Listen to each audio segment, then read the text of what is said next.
Questão 23, CMC. Depois de ler o texto 6, assinale a opção correta a respeito das funções dos sinais de pontuação. Bom, o enunciado está bem claro, bem direto aqui. Sinais de pontuação, funções deles, tá certo? Não é uma questão de interpretação, fica tranquilo. É uma questão de funções dos sinais de pontuação, beleza? Então vamos aqui à primeira alternativa, alternativa A. A vírgula, no primeiro quadrinho, foi empregada para ocupar o lugar do verbo suprimido. Ocupar o lugar do verbo suprimido. Vamos ali, né? Trouxe de volta aqui o quadrinho. No primeiro quadrinho ali, ó. Abandonar preconceitos. Abrir a mente. Então a gente tem uma vírgula separando ali essas duas informações. Mas nenhum verbo está suprimido, tá? Nenhum verbo está suprimido. E, inclusive, eu vou adicionar aqui mais contexto. Olha só, ela continua lá em seguida. E se perceber na realidade do outro. Aqui essa vírgula está fazendo a função de separar ali os elementos, os itens de uma enumeração, certo? Então eu estou enumerando itens ali. Abandonar preconceitos, abrir a mente e se perceber na realidade do outro. São três coisas aqui que eu estou enumerando, certo? E a vírgula, ela separa as duas primeiras. Só isso, tá? Enumeração de itens, beleza? Por isso a alternativa A está errada. Agora vamos à alternativa B. Não, alternativa B não. Alternativa C. Tá, alternativa C. Por quê? Porque a alternativa B... A alternativa B tá certa, né? Vocês sabem disso. Mas vamos analisar todas as erradas primeiro. Fica aqui comigo. Alternativa C. As últimas reticências no terceiro quadrinho marcam a finalização de um pensamento. Bom, trago o quadrinho de volta. As últimas reticências. Por quê? Porque no terceiro quadrinho a gente tem duas. A gente tem uma no começo e uma no final. E olha que interessantíssimo. A gente vem lá desde o começo, na verdade. Ó, o menino Armandinho, ele tá lendo um livro. Ele tá ali lendo o livro dele. E ele tá lendo em voz alta, possivelmente, ó. Abandonar preconceitos, abrir a mente e se perceber na realidade do outro. E vejam como essas reticências, tanto no começo quanto no final, elas são usadas. Por quê? Porque antes veio alguma coisa e depois vai continuar alguma coisa. Ele não finalizou o pensamento dele ali no terceiro quadrinho. Não é para finalizar o pensamento. Bom, reticências não representam finalização de pensamento de forma geral, tá certo?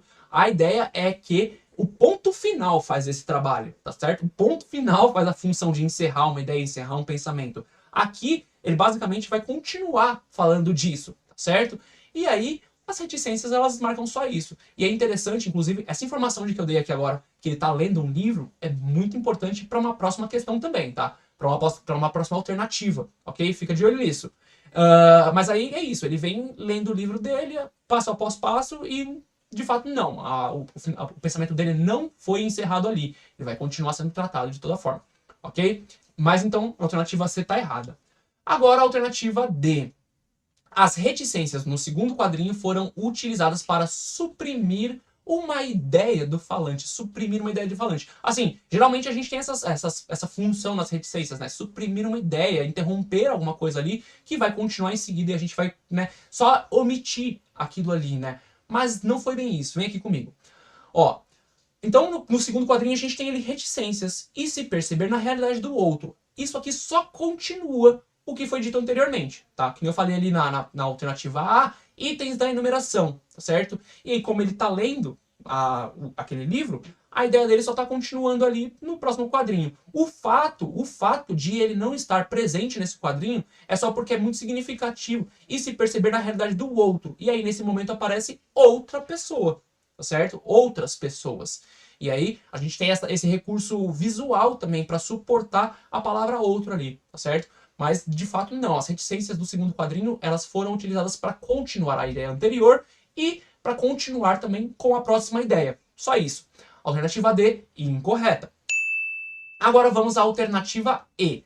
Olha, essa aqui é a hora que vocês vão falar assim, né, aquela ideia do livro, ele tá lendo o livro, presta bem atenção agora.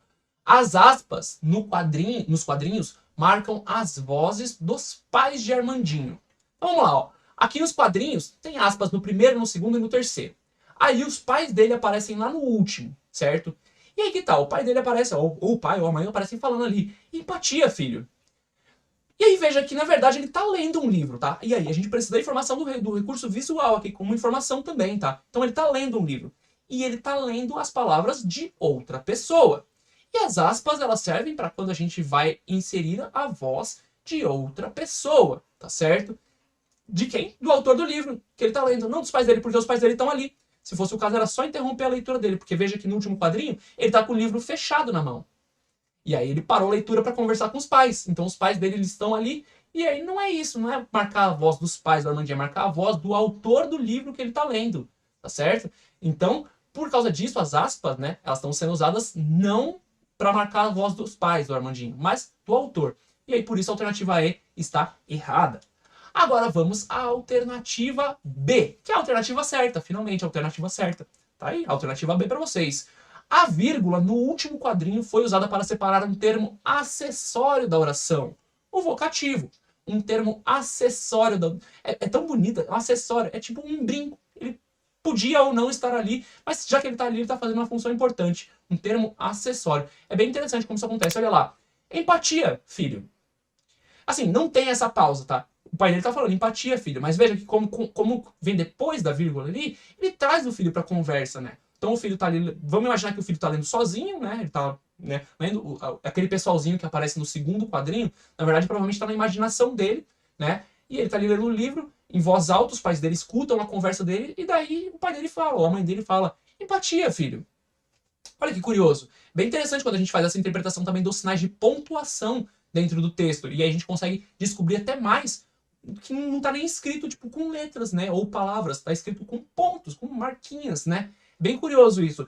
Então, assim, o vocativo, ele é um termo acessório. Ele não precisa necessariamente estar lá, mas quando ele está, ele faz uma função muito, muito perfeita, que é a de trazer a pessoa para a conversa, tá certo? E aí essa vírgula que vem antes, ela não é necessariamente uma pausa. Essa vírgula é só para indicar que logo em seguida vem o vocativo e esse vocativo ele tem uma função específica, tá certo? Então é só para a vírgula, ela serve só para definir a vírgula do vocativo, tá? A vírgula do vocativo, ela serve para definir a função do vocativo.